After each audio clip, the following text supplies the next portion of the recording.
नहीं पर समझ की सुंदर काया है। Born to be remembered, born to be remembered, born to be remembered, born to be remembered। नमस्कार, खुमारी छोड़कर हो जाइए तैयार, क्योंकि बॉर्न टू बी रिमेम्बर्ड के एक और नए एपिसोड से जुड़ने के लिए हम हैं तैयार। तो फिर चलिए शुरू करते हैं मेरे यानी संदीप भट्ट और बबीता जैन के साथ हमारा आज का सफर।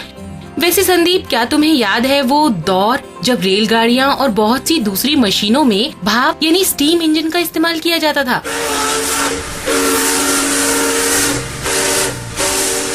हाँ बबीता, कैसे भूल सकता हूँ मैं स्टीम इंजन से आई औद्योगिक क्रांति यानी इंडस्ट्रियल रेवोल्यूशन को। इस आविष्कार ने पूरे विश्व में एक नए दौर का आगाज किया था। बिल्कुल सही कहा संदीप तुमने। वैसे ये बात सच है कि स्टीम इंजन का आविष्कार 16वीं सदी तक हो चुका था, लेकिन उन्हें 18वीं सदी की शुरुआत तक उपयोग में लाना संभव नहीं हो पा रहा था। पर कहते हैं ना दोस्तों कि जहाँ चाह वहाँ राह। 18वीं सदी में स्कॉटलैंड में एक ऐसे ही बालक का जन्म हुआ जिसने स्टीम इंजन को न सिर्फ व्यावहारिक बनाया बल्कि इसमें हर बार नए सुधार भी किए। वैसे संदीप, अब तक हमारे श्रोताओं ने इनका नाम तो गेस कर ही लिया होगा। बिल्कुल, भाप यानी स्टीम की ताकत को पहचानने का असली क्रेडिट अगर किसी को जाता है तो वो शख्स सिर्फ और सिर्फ जेम्स वॉट ही है। आज ही के दिन वर्ष 1736 में जन्मे जेम्स ने बचपन से ही अपने मैकेनिकल माइंड का प्रदर्शन करना शुरू कर दिया था। घर के किचन में ही स्टीम की ताकत को समझकर उन्होंने इसका इस्तेमाल मशीनों को चलाने में किया, और फिर उसके बाद की कहानी तो आप सब जानते ही होंगे। जेम्स बुद्धिमान तो थे, लेकिन फिर भी खराब सेहत के कारण वो अपनी स्कूली शिक्षा पूरी नहीं कर सके, जिस कारण प्रारंभिक शिक्षा उन्हें उनके माता पिता से ही मिली। अपने पिता के कारपेंटर के टूल्स यानी औजारों के साथ वक्त बिताना जेम्स को बहुत पसंद था, और जेम्स के पिता ने इस उत्सुकता को देखते हुए ही इन्हें इंजीनियरिंग व टूलिंग की बुनियादी जानकारी देना शुरू कर दिया। यही वो समय भी था जब अपनी माँ की केतली से निकलने वाली भाप ने उन्हें स्टीम की ताकत का अध्ययन करने की प्रेरणा दी थी। वैसे जेम्स के पहले भी बहुत से लोगों ने भाप को केतली में से निकलते हुए देखा ही होगा, लेकिन उसे छोटी सी बात समझकर किसी ने इस ओर ध्यान ही नहीं दिया। पर बबीता, महान और खास लोगों की यही तो पहचान होती है कि वो हर चीज के कारणों के पीछे भागते हैं, न कि उसे नजरअंदाज करते हैं। अक्सर तबीयत खराब रहने के बावजूद चीजों को जानने की ललक जेम्स में हमेशा ही तेज रही। किसी तरह अपनी सेहत को संभालते हुए जेम्स ने 13-14 साल में स्कूल की क्लास में अपनी योग्यता को दिखाना शुरू किया, खास तौर पर अपनी गणितीय क्षमताओं को। जैसे ही कोई भी किताब जेम्स के हाथ में आती वो उसे पढ़ना शुरू कर देते, और अगर ये टूलिंग या इंजीनियरिंग से जुड़ी होती तो फिर मानो जेम्स को कुछ सुध बुध ही नहीं रहती थी। इन्होंने काफी यंग एज में ही बहुत से संगीत वाद्य यंत्रों और दूसरे टूल्स व मशीन का निर्माण कर ये साबित कर दिया कि वो कोई साधारण इंसान नहीं है, बस जरूरत थी वक्त और मौका मिलने की। 18 साल की उम्र में जेम्स को उनकी माँ के रिश्तेदारों के पास ग्लासगो भेज दिया गया, और यहीं पर इन्होंने मैथमेटिकल इंस्ट्रूमेंट्स बनाना सीखना शुरू किया। इसी बीच एक मित्र के कहने पर वर्ष 1755 में जेम्स लंदन आ गए, लेकिन एक बार फिर से खराब सेहत के चलते इन्हें वापस घर लौटना पड़ा। और फिर से किसी तरह उनका स्वास्थ्य संभला और 1756 में जेम्स कुछ नया करने की तलाश में ग्लासगो आ गए, और यहाँ पर ग्लासगो विश्वविद्यालय में उपकरणों को सुधारने का काम करने लगे। यही वो जगह थी जहां उन्हें न्यू कॉमन स्टीम इंजन सुधारने का मौका मिला, और बस इसी वक्त से भाप की ताकत को एक बार फिर से जेम्स ने अपने प्रयोगों में शामिल कर लिया। उन्होंने देखा कि न्यू कॉमन इंजन में भाप का इस्तेमाल केवल निर्वात यानी वैक्यूम पैदा करने में किया जाता है, और इस दौरान ईंधन की काफी मात्रा यूं ही व्यर्थ हो जाती है। बस अब उन्होंने इस इंजन को नया रूप देना शुरू कर दिया।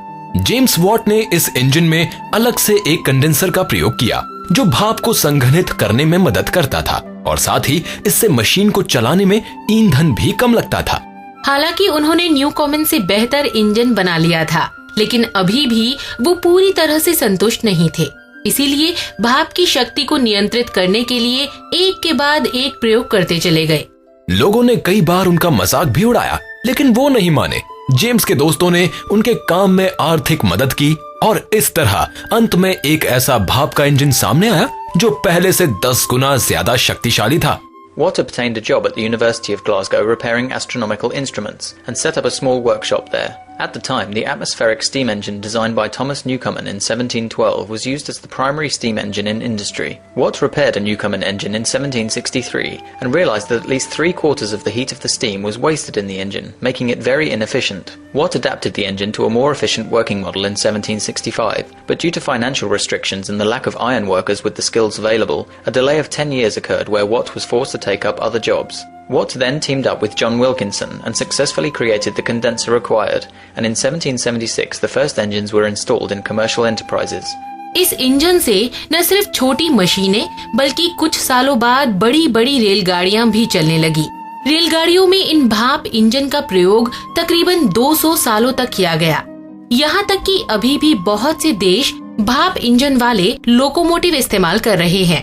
आज भी दुनिया जेम्स वॉट के योगदानों की कायल है और आने वाली कई सदियों तक जब कभी भी आधुनिक इंजन के इतिहास पर चर्चा होगी, उनका नाम सबसे पहले आएगा। जेम्स वॉट के रूप में एक महान बुद्धिजीवी और आविष्कारक को आज उनकी जयंती पर हमारी पूरी टीम की ओर से तहे दिल से सलाम।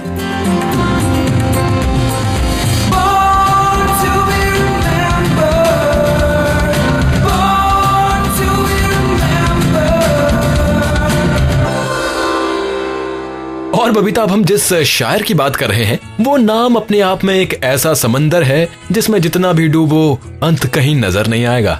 अगर नहीं समझ आया तो पहले इसे सुनो। तुम इतना जो मुस्कुरा रहे हो,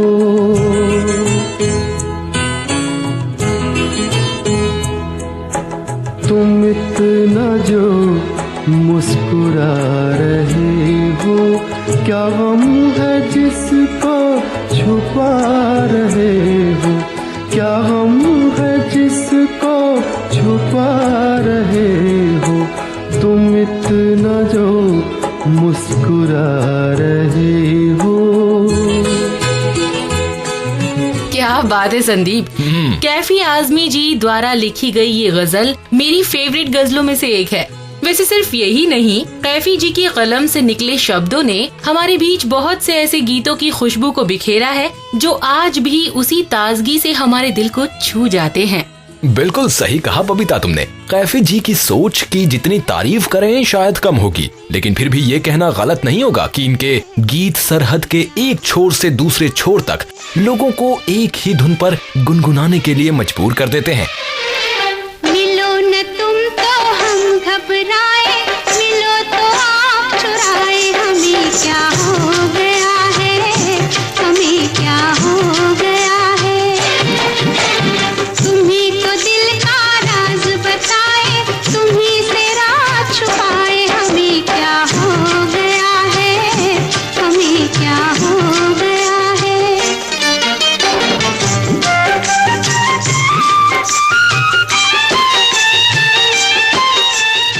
आज ही के दिन वर्ष 1919 में जन्मे कैफी साहब का वास्तविक नाम अख्तर हुसैन रिजवी था और ये उत्तर प्रदेश के आजमगढ़ जिले के एक छोटे से कस्बे मीजुआ के रहने वाले थे। मात्र 11 वर्ष की उम्र से ही कैफी जी ने मुशायरों में हिस्सा लेना शुरू कर दिया था और इसी दौरान उन्होंने अपनी पहली गजल भी लिखी थी। हाँ, और जब लोगों ने इसे सुना तो पहले पहल किसी को यकीन नहीं हुआ कि 11 साल का कोई बच्चा इतनी गहरी बात सोच सकता है। लेकिन आगे चलकर उनकी इसी गजल को आवाज दी पार्श्व गायिका बेगम अख्तर ने। इतना तो जिंदगी में किसी की खलल पड़े, इतना तो जिंदगी में किसी की खलल पड़े,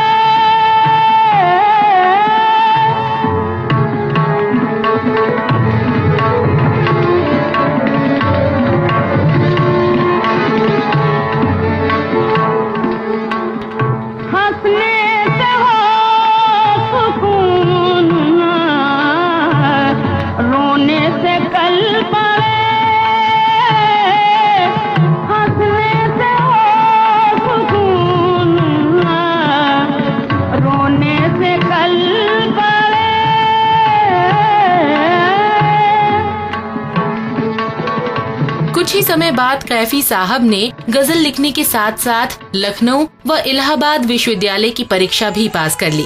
पता है दोस्तों, कैफी जी के पिता चाहते थे कि वो मौलाना बने, जबकि हकीकत ये थी कि उनका बेटा ऐसे दिल का मालिक था जो गलत और सही के लिए आवाज उठाने को व्याकुल था। और कानपुर में जाके उतर पड़ा, जो वहाँ से कुछ भी नहीं पड़ा और वहाँ रह पड़ा। वहाँ मजदूर सभा बहुत ताकतवर यूनियन थी टेक्सटाइल की, वो कम्युनिस्ट पार्टी के असर में थी। उन मजदूरों से हमारा रब्त कायम हुआ, तो वो हमको कम्युनिस्ट लिटरेचर ला के देने लगे और वो हम पढ़ने लगे। वहाँ से हमारी समझ में बात आई कि ये रास्ता ये है असल में। अब तक हम भटक रहे हैं, अब रास्ता असल ये है। तो वहाँ से हमारी शायरी में भी मोड़ आया, जिंदगी में भी मोड़ आया, और इसलिए कानपुर को अपनी यूनिवर्सिटी कहता हूँ, जहाँ मुझे इसका कम्युनिज्म का, जो मार्क्सिज्म का जहाँ से सबक मिला। ये बाजू की मेरे सलाबत, ये सीना, ये गर्दन, ये कुव्वत, ये सेहत, ये जोशे जवानी, ये तूफान जुरत, बई वस्फ कुछ भी नहीं मेरी कीमत। हयातो अमल का गुनहगार हूँ मैं, बड़ा दुख है मुझको कि बेकार हूँ मैं। ये गेती है जिसमें दफीने मकी हैं, वो दरिया है जिसमें गुहर तैनशी हैं, वो जंगल है जो रश्क खुल्दे बरी हैं, ये फितरत के इनाम मेरे नहीं है। तेही दस्तों महरूम और नादार हूँ मैं, बड़ा दुख है मुझको कि बेकार हूँ मैं।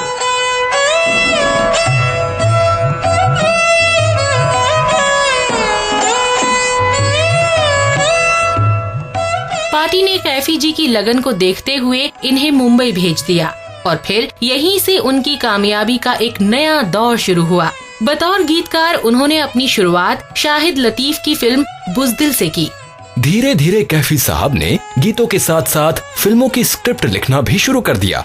उन्होंने बिमल रॉय, ख्वाजा अहमद और बहुत से दूसरे बड़े निर्माता निर्देशकों के साथ काम किया। हाँ संदीप, पर अभी भी कहीं ना कहीं कैफी जी को वो शोहरत नहीं मिल पा रही थी जिसके वो हकदार थे। वो काम करते ही जा रहे थे और इसी बीच 1970 में एक ऐसी फिल्म आई जिसने उनके असली रूप को सभी के सामने पेश किया। ये दुनिया, ये महफिल मेरे काम की नहीं, मेरे काम की नहीं। ये दुनिया, ये महफिल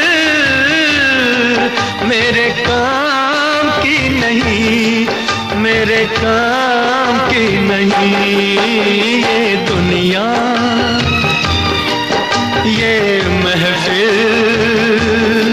मेरे काम की नहीं, मेरे काम की नहीं। ये गीत था चेतन आनंद द्वारा निर्देशित फिल्म हीर रांझा से, जिसमें कैफी जी ने गीतों के साथ साथ डायलॉग्स भी लिखे थे। और पता है बबीता, इन डायलॉग्स की खासियत क्या थी?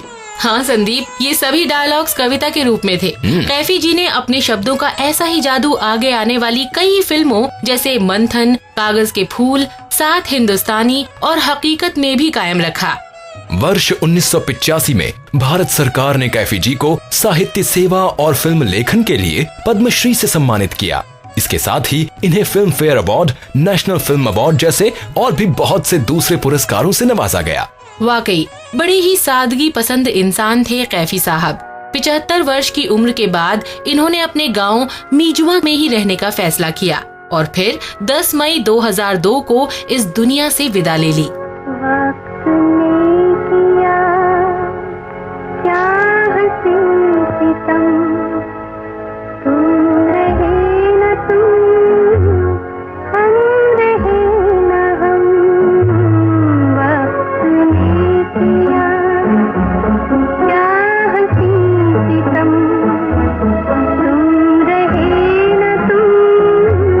हम रहे न हम, वक्त ने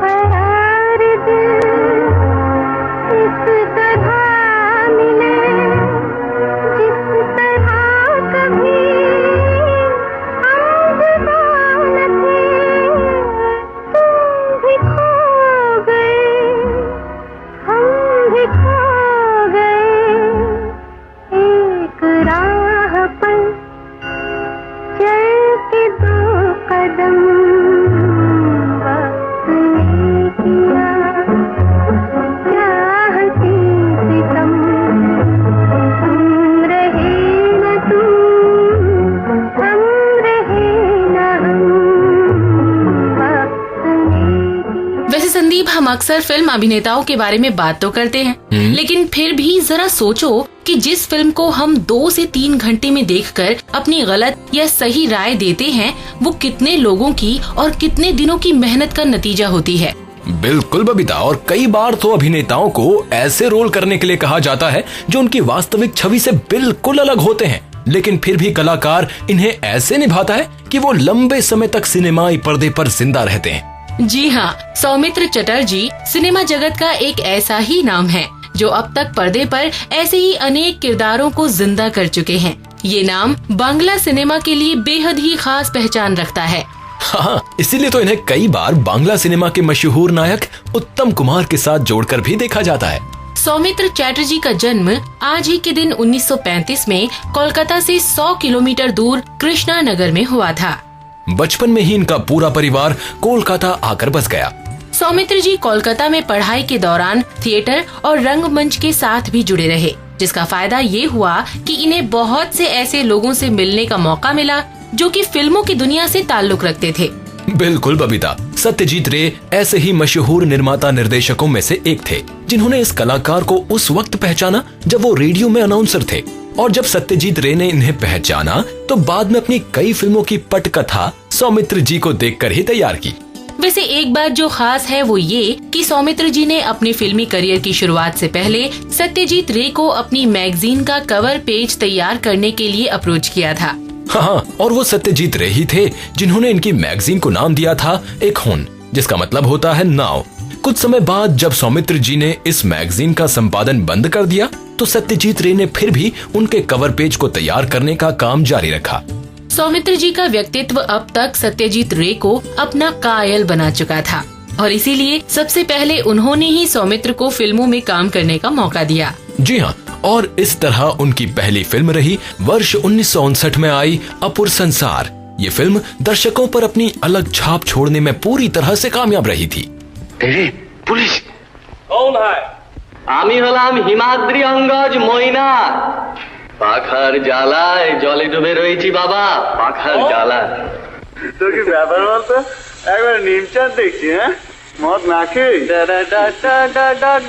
জানিস ওই চাকরিটা নেব না। কোন চাকরি? ওই তুই যেটার কথা বলেছিলি ট্রেনার দিক। হ্যাঁ, তবে আচ্ছা কেরানিগিরি করবো কেন? কেন? ওয়াই? কি দায় পড়েছে আমার? একা মানুষ, কোনো দায়িত্ব নেই, বন্ধন নেই, ঝঞ্ঝাট নেই, কারোর জন্য কোনো মাথা ব্যথা নেই। अपुर संसार के बाद सौमित्र चटर्जी ने सत्यजीत रे के साथ लंबे समय तक काम किया और तकरीबन 15 फिल्मों में वो दोनों साथ जुड़े रहे। इनमें से बहुत सी फिल्मों में सौमित्र जी की नायिका शर्मिला टैगोर रही थीं। मृणाल सेन, तपन सिन्हा और तरुण मजूमदार जैसे कई अंतर्राष्ट्रीय स्तर के निर्माता निर्देशकों ने भी सौमित्र जी के अभिनय की प्रशंसा की और साथ ही इन्हें अपनी फिल्मों में काम करने का मौका भी दिया। हर फिल्म में अपने अलग किरदार को जीने वाले सौमित्र चटर्जी ने सखा परो सखा यानी ब्रांचेस ऑफ द ट्री के एक मानसिक रूप से अशक्त बच्चे की भूमिका निभाई थी। इस भूमिका को उन्होंने ऐसे जिया कि फिर किसी को भी उनके अभिनय पर संदेह नहीं रह गया। वर्ष 1959 से 2008 तक इन्होंने तकरीबन 53 फिल्मों में अभिनय किया और हर फिल्म में लोगों को उनकी तारीफ करने के लिए मजबूर कर दिया। I think he's one of those actors who could be counted one of the best in the world. সখী কালো আমার ভালো লাগে না, ওর ভেতর কালো বাইরে কালো, ও যে কলঙ্কেতে কালো, তাই তো ওকে। 2010 से सौमित्र चटर्जी लगातार सुमन मुखोपाध्याय के नाटक राजा लियर में मुख्य भूमिका निभाते नजर आ रहे हैं। वैसे ये नाटक विलियम शेक्सपियर के प्ले किंग लियर पर आधारित है। सौमित्र जी की अदायगी के कदरदान सिर्फ देश में ही नहीं बल्कि देश के बाहर भी खूब है। इसीलिए तो इन्हें फ्रांस की सर्वोच्च पुरस्कार द ऑफिसर डेज आर्ट्स एट मेटियर से और इटली के लाइफ टाइम अचीवमेंट पुरस्कार से भी नवाजा जा चुका है। सन 2004 में इन्हें पद्म भूषण से नवाजा गया।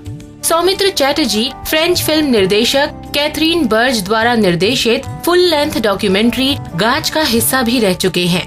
2008 में इन्हें नेशनल अवार्ड दिया गया और 2012 में इन्हें दादा साहब फाल्के अवार्ड के लिए सम्मानित किया गया। Really not in a frame of mind to say anything about this. All my life I have been plagued with a doubt about my work and always thought that maybe this business of entertainment is not really worthwhile. And I have always thought that if I could instead do something like Albert Schweitzer and go away to a distant labor colony and serve people, my life would have been worthwhile really. But time and again, for last more than 50 years, I have been accepted, loved, and made to feel one of their own by my countrymen. I love them, I respect them. They are the reason I have come this long for more than 50 years. I salute them that they have supplied me with the energy and the determination to continue with in what I believe, in what I think to be good art. Thank you very much. वैसे पता है संदीप, दादा साहब फाल्के पुरस्कारों में इनके साथ और कौन कौन से नाम शामिल थे? हाँ, प्राण, मनोज कुमार और वैजंती माला जैसे कई दिग्गज कलाकारों के होने के बावजूद इस साल सौमित्र जी को चुना गया था और ये चुनाव उनकी प्रतिभा को बखूबी ही बयां करता है। आज बांग्ला सिनेमा जगत के इस महान अभिनेता को हमारी पूरी टीम की तरफ से जन्मदिन की बहुत बहुत बधाई।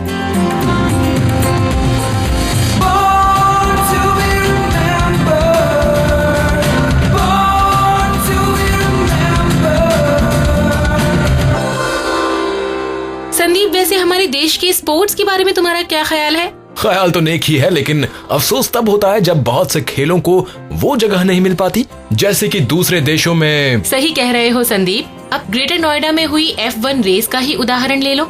साफ नजर आएगा कि भारत में ये खेल अभी भी लोगों के दिलों में शामिल नहीं हुआ है। हाँ, और शायद यही वजह है कि F1 रेस में आज भी देश की तरफ से खेलने वाले कुछ गिने चुने नाम ही बरकरार हैं, जो अपने कंधों पर इस खेल के भविष्य को लेकर आगे बढ़ रहे हैं। बिल्कुल, आज ही के दिन 1984 में मद्रास में जन्मे करुण चंडोक भी एक ऐसे ही खिलाड़ी हैं, जिन्हें भारत के दूसरे फॉर्मूला 1 खिलाड़ी के रूप में जाना जाता है। वर्ष 2001 में फॉर्मूला एशिया चैंपियनशिप के विजेता रहे Karun Chandhok federation of motor sports club of India के प्रेसिडेंट विकी चंडोक के बेटे हैं। करुण ने 2006 में शुरू हुई पहली फॉर्मूला एशिया V6 चैंपियनशिप में अपनी जीत दर्ज कराई और लोगों को अपनी आकर्षक ड्राइविंग स्टाइल के लिए तालियां बजाने पर मजबूर कर दिया। वर्ष 2000 में हुई फॉर्मूला मारुति सीरीज में 10 में से 7 रेसेस जीतकर चंडोक ने इंडियन नेशनल रेसिंग चैंपियन होने का खिताब हासिल किया था। जी, 2001 में फॉर्मूला एशिया चैंपियनशिप जीतकर करुण चंडोक टीम इंडिया रेसिंग की तरफ से रेस करने वाले सबसे कम उम्र के एशियाई बने थे। ये पहले ऐसे भारतीय ड्राइवर हैं जिन्हें ब्रिटिश रेसिंग ड्राइवर्स क्लब की ओर से आमंत्रित किया गया था और इसी के साथ ही इन्हें भारतीय कॉमनवेल्थ खेलों की सदस्यता भी दी गई थी। चंडोक को अपने करियर का सबसे बड़ा ब्रेक 2008 में मिला, जब इन्हें रेड बुल फॉर्मूला 1 टीम ने टेस्ट के लिए बुलाया। वैसे ये वही साल था जब इन्होंने फोर्स इंडिया टीम के साथ जुड़ने का फैसला भी लिया था। इस तरह बहुत सी अंतर्राष्ट्रीय टीमों का ये हिस्सा रहे। चंडोक ने पिछले साल FIA GT श्रृंखला में भी अपना नाम लिखवा ही लिया। इस रेसिंग के तहत पहली रेस क्वालिफाइंग रेस होती है, जिसमें ग्रिड स्थान तय होते हैं, जबकि दूसरी रेस में चैंपियनशिप के अंक दिए जाते हैं। वैसे एक खास बात इस रेस में ये भी होती है कि दूसरी रेस के दौरान हर एक कार का टायर बदलना अनिवार्य होता है, जिसके बाद ही रेस में शीर्ष 10 ड्राइवरों को अंक दिए जाते हैं। You know, it was very tough, and I have to say it was. We created our own little bit of history, being the only driver to go straight into qualifying without a single lap in my new car. So the thing is, I earned the respect of the paddock this weekend. I mean, there were a lot of people from other teams, drivers, team managers, media. A lot of them came up and said, you know, good job for what I did under the circumstances.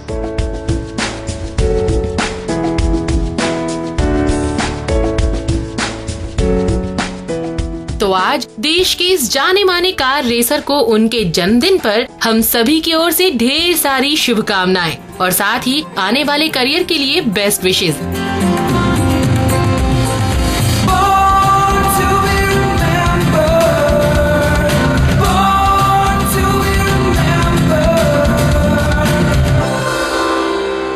तो दोस्तों, race की बात चल रही थी और race करते करते देखिए जी, हमारा समय भी नजदीक आ गया है जाने का। अब अपने दोस्त संदीप भट्ट और बबीता जैन को दीजिए अनुमति। नमस्कार। मैं बनना चाहूँ जैसा पर शायद सपनों में, मैं उड़ना चाहूँ जैसा पर शायद सपनों में।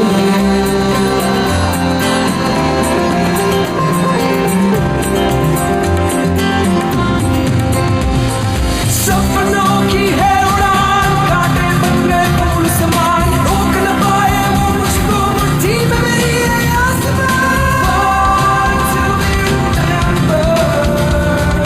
Born to be remembered। इस कार्यक्रम के कार्यकारी निर्माता जैनेंद्र सिंह,